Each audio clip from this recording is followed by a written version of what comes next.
Hello dear students, today I am going to teach you another disorder that is related to the adrenal gland. And since we were discussing about the different disorders that were basically happening in the adrenal cortex, so now this disorder is mainly occurring in the adrenal medulla now. Okay, so about which I will be teaching you today. So this disorder is known as pheochromocytoma. Okay, Pheochromocytoma. Okay, so pheochromocytoma. It is a little difficult to pronounce, but you will have to practice it and then you will be able to do it. Okay, so this is one thing, and then another thing is that here this disorder is mainly happening in which area? Yes, in the adrenal medulla. So here, which hormones will be affected over here? Epinephrine and norepinephrine. Yes, so these two hormones are mainly produced by adrenal medulla, so these hormones will be affected here. So what happens in this disorder is that in the adrenal medulla there are the cells called chromaffin cells. Okay, chromaffin cells, CHROMAFFIN, chromaffin cells. So these type of cells are neuroendocrine cells, like they are the nerve cells, but they produce hormones. Okay, so these are the nerve cells and they are producing hormones, thus they are called chromaffin cells. So these cells are present in the adrenal medulla and also some in some areas around the body, such as aorta or spleen. So these are the areas where these chromaffin cells, the neuroendocrine cells, are found, and this is about the extra adrenal area of these chromaffin cells.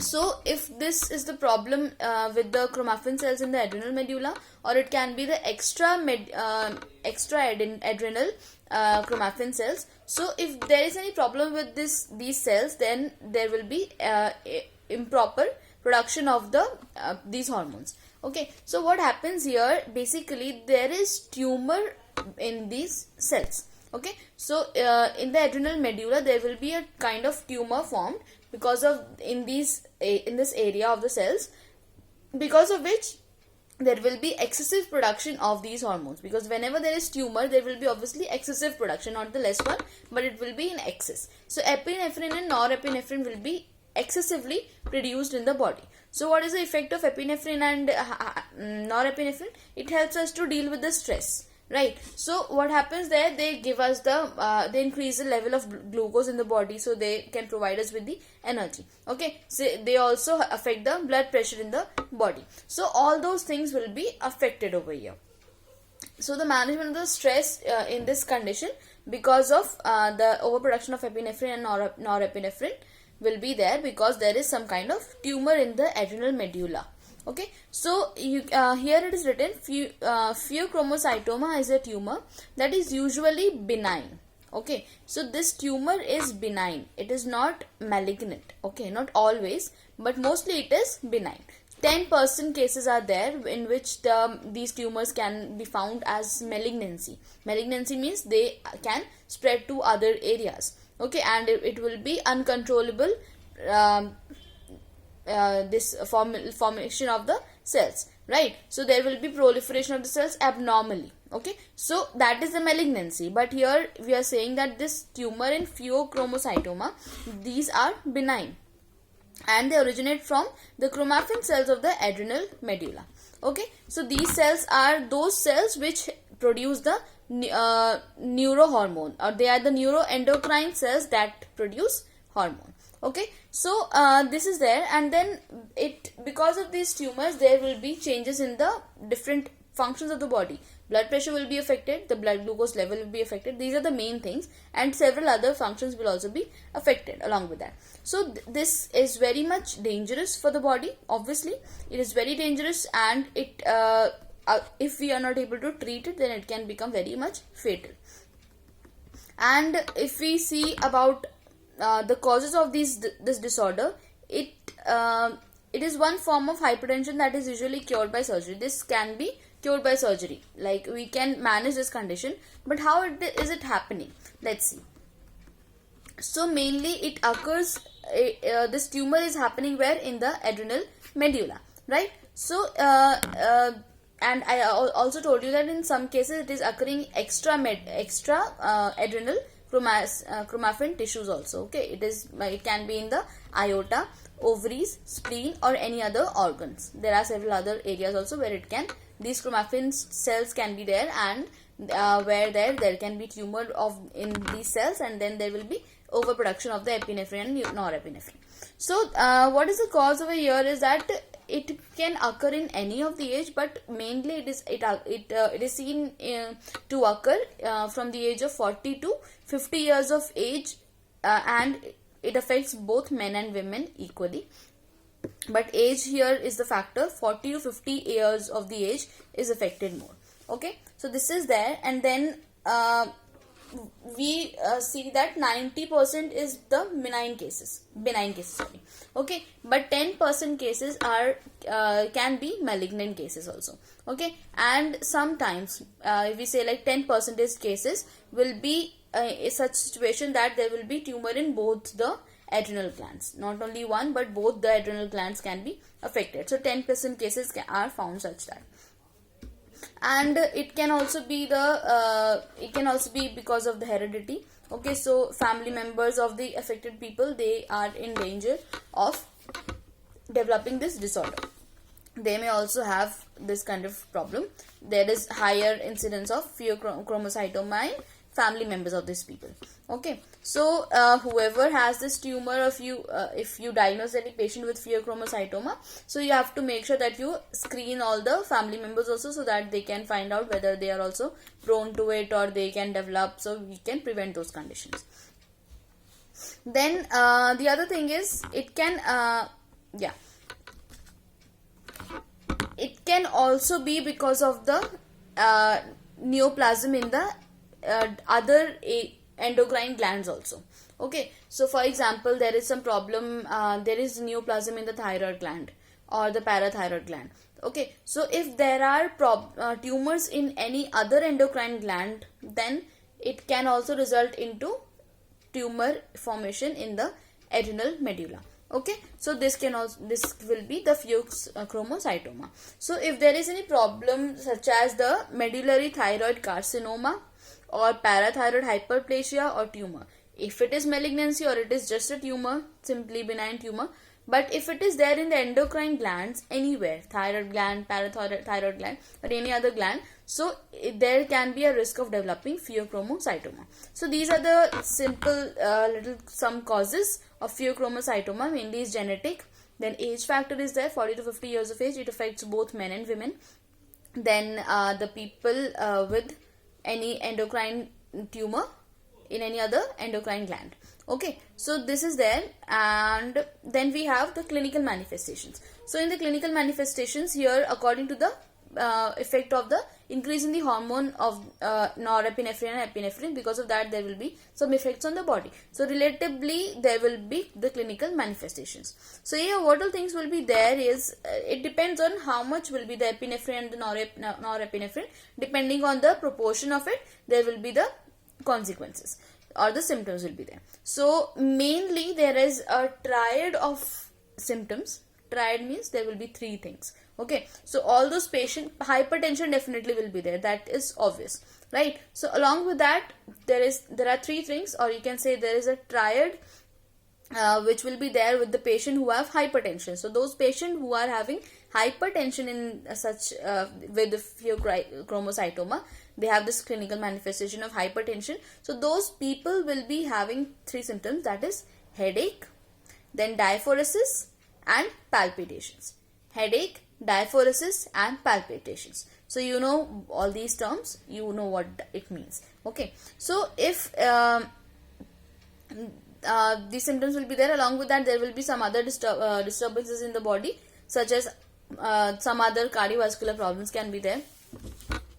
Then this hypertension, if we talk about, it can be intermittent or it can be persistent. So it can stay for like constantly, it can stay, the blood pressure it will not come down only.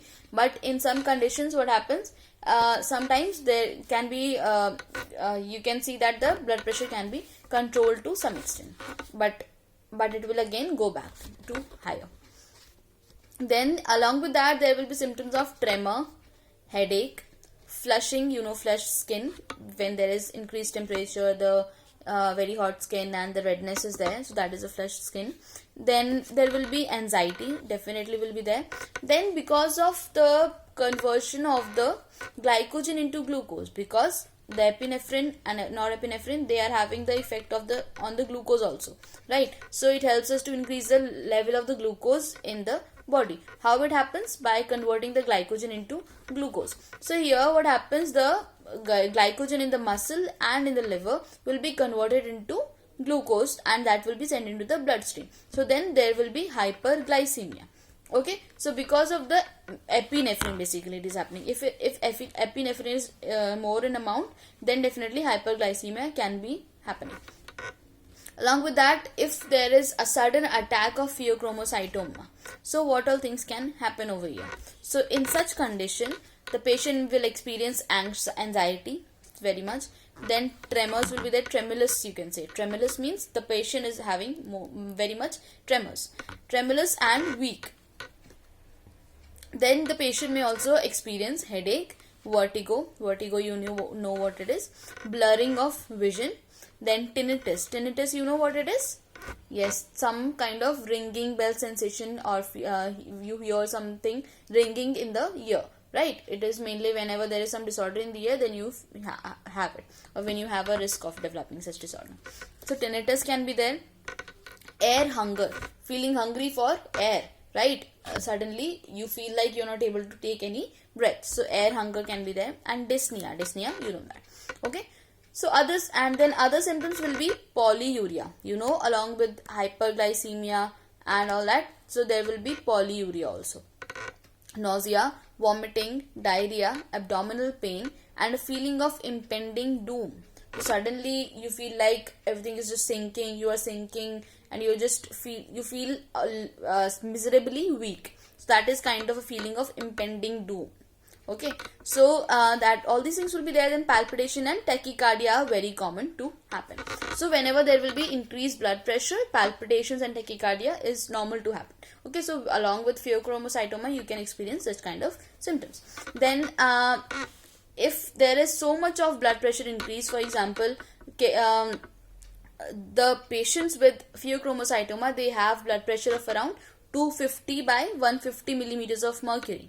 Okay, so you can imagine how powerful it will be or how bad it will be, right? 250 upon 150 millimeters of mercury, right? It is so much, right? So with this kind of blood pressure reading, the patient will have a lot of problem, and this situation is very much life threatening, and it can cause very severe complications also along with that. So what all these complications can be? Like cardiac dysrhythmias, dissecting aneurysm. Dissecting aneurysm means aneurysm, you understand? So that like the arteries will be breaking off, right? So dissecting aneurysm means the blood vessel or the artery will be breaking off because of the blood pressure increase longitudinally, right? Longitudinally is happening. It is happening. This kind of dissection is in the form of dissection. It's happening. Then patient may experience stroke. Then acute kidney failure. Suddenly the kidney may fail, right? Because it has a lot of pressure of blood in it, right? So the kidneys may fail acutely. Then sometimes in many of the patients, the patient may have postural hypotension. So suddenly when the patient is standing or in other position, so the patient may experience postural hypotension. Postural hypotension means when the patient is standing, then the patient may feel dizziness and lightheadedness, and the blood pressure may fall down. Okay, so if it will be there when you are not able to treat the pheochromocytoma properly. Why? Because because of the increased blood pressure that is happening in pheochromocytoma, there will be the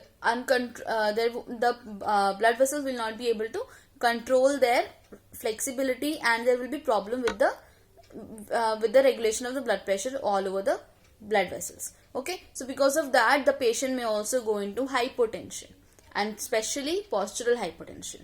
Okay, so these are the things in the clinical manifestations. Next we have the assessment and the diagnostic findings. So let's see how you can find out this disorder. So basically here there will be there are 5 5 H's are there. Okay, 5 H are there. First is hypertension, headache, hyperhidrosis. Hyperhidrosis means sweating, excessive sweating. Hyperhidrosis, hyper, and HIDROSIS. HIDROSIS. Okay, hyperhidrosis. So this is excessive sweating. Then hypermetabolism. There will be excessively metabolism in the body also, because of to provide the energy to the body. Okay, then hyperglycemia will be there. So these are the 5 H, and if these things are there in the body, then we can suspect that there can be a problem of pheochromocytoma. Okay, then we can suspect if these signs are present in the body. Then some other things are there. So there is a metabolite of the catecholamine. Catecholamine means the hormones that are produced by the adrenal medulla. So when this hormone will be metabolized a lot, okay, obviously when there is more production of this hormone, the metabolism is also increased, and the metabolism of these hormones will also be there, right? So what happens, there is a metabolite that will be formed, that is called metanephrin. Metanephrin, METANEPHRINE, or you can say MN. Okay, metanephrin. So we check the level of this metanephrin and also the level of these hormones in the urine and the plasma, both. Okay, so these things we will detect, and according to the measurement, whether it is normal or it is excessively in the body, in the urine and the plasma, so we can detect that there can be pheochromocytoma. So this is there. Then we have this test of detecting the metanephrin is done by using high pressure liquid chromatography. Okay, and here then another things we have, 24-hour urine specimen you'd require for if it is the amount of the 24-hour urine specimen is just exactly the double or more than double is there. Okay, so then it can detect that there is problem of pheochromocytoma, because polyuria is also one clinical manifestation of pheochromocytoma. Okay, then catecholamine level will definitely be increased in the body. Then along with that we have the blood. You have to make sure that whenever you are taking any sample for assessment of different plasma levels of the catecholamines in the body, especially the catecholamines, so you have to make sure that the patient doesn't have any kind of stress. Like the patient should not have taken coffee also. Okay, and if you are puncturing the artery or vein for taking the blood sample, so in that case also if you are puncturing, you have to puncture the blood vessel, and after 30 minutes only you will take the sample, not immediately, because it will show some errors in the presence of the catecholamines in the body, because it will definitely show increase of catecholamines in the body. Then we will have to go for the levels of the epinephrine or norepinephrine should be within normal, otherwise it is an indication. Then there is a test, clonidine suppression test.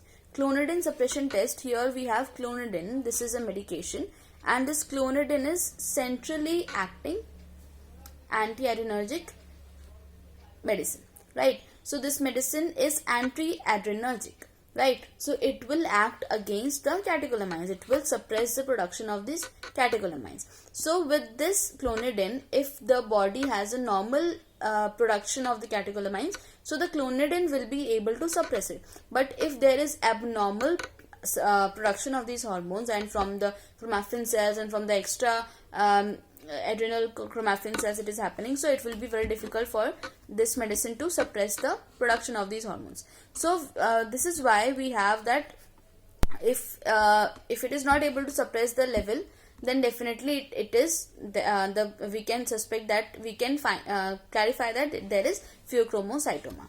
Okay, so then other than this there are some other scans we can go for, such as the CT scan, the MRI, the ultrasonography, and then another one is MIBG scintigraphy. MIBG scintigraphy. So here MIBG means meta-iodobenzyl guanidine. Okay, meta-iodobenzyl guanidine scintigraphy.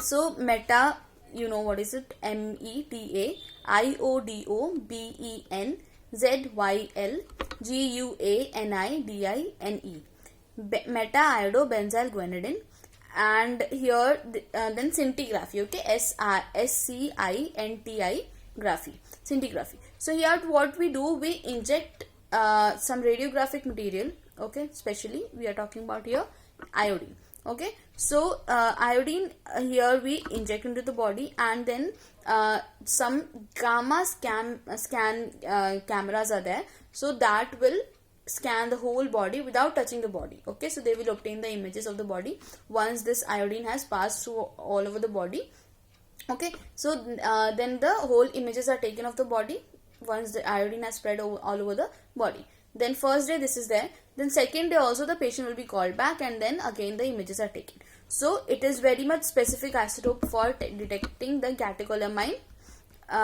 producing tissue. So it will help us to detect where this catecholamines are produced in the body. So this is very much specific test for pheochromocytoma. It helps in diagnosing the tumors anywhere in the body that is related to the endocrine gland, especially adrenal one, okay. So this is there, and it uses gamma rays and the radioactive material here we are using. So this is there. So next we have the medical management, okay. So how you are going to manage this condition, right?